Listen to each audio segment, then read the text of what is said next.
Hello, coolers. Welcome to Viva Barca, the home of everything Barcelona, where we discuss on some interesting updates as usual.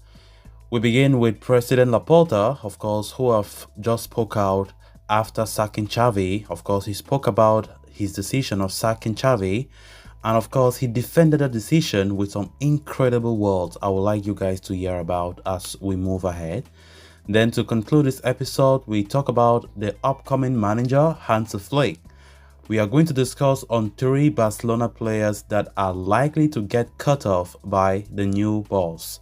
So guys, as we get right into it in much detail, please, if you haven't subscribed, turn on the post bell notification as well. Hit that subscribe button.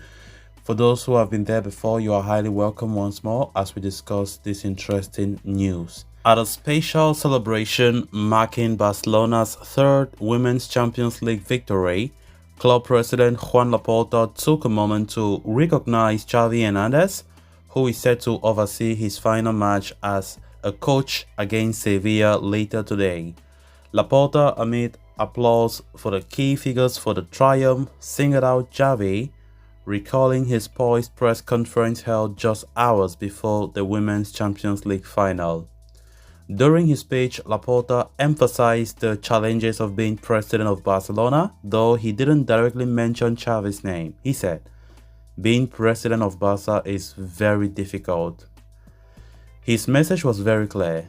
Every decision made is for the good of the club. He said, "All decisions, all are for the good of Barcelona and for the benefit of Barca," he declared passionately, alluding to recent tensions surrounding the departure of the team's coach.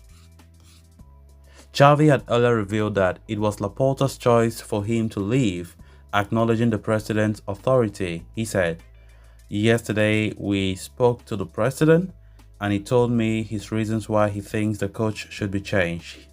I just have to accept it. He is the one who makes all the decisions of this club. I will always be at Barca's disposal." We shook hands, we hugged, and we wished each other well.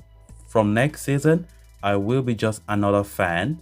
The players have to be protagonists to keep things rolling," Xavi said. Despite his evident frustrations during the press conference before the Sevilla game, Xavi refrained from stoking further controversy. He said, "I leave so grateful to the president, the sporting directors.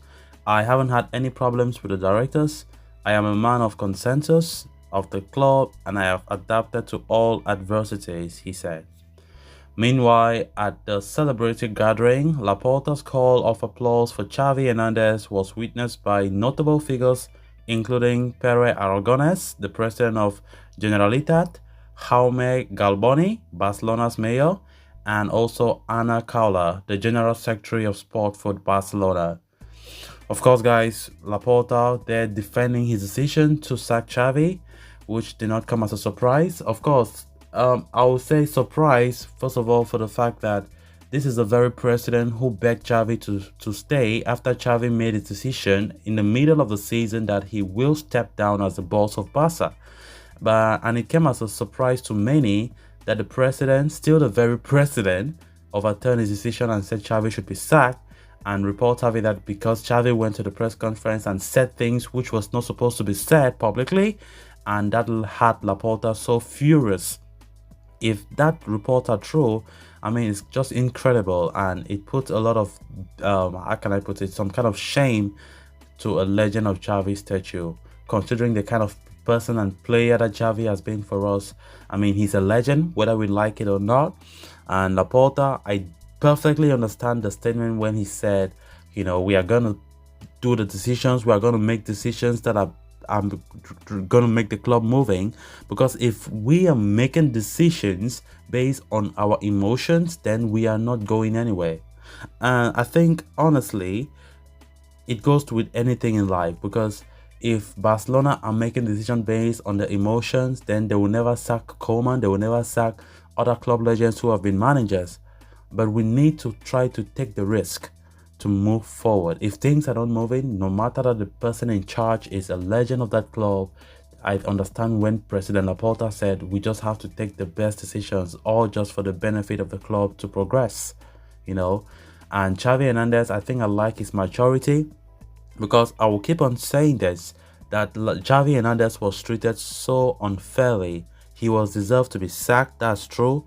But come on, this is a guy who wanted to live in a mature way by saying that he have stepped down. You going there to beg him to stay, and now you overturn the decision. You know, it makes his name in the mud. Like, come on, had it been Xavi just left gently and without any sack, whatever, because he decided that he would step down once the season gets finished. I mean, many people could have applauded him and he could have walked. Maybe his career could have not been staying. But right now, I think there was a lot of controversy the way things were done in regards to that decision to sack Xavi Hernandez. But of course, we definitely like the fact that Xavi will not be the manager. Hansi Flick will be the one. But come on, we just need to be fair that things were not supposed to be done that way. You know, Laporta did not calculate his moves rightly. But at the end of the day, it's still a good decision that Xavi Hernandez had to leave the club. Then on to the next story of discussion.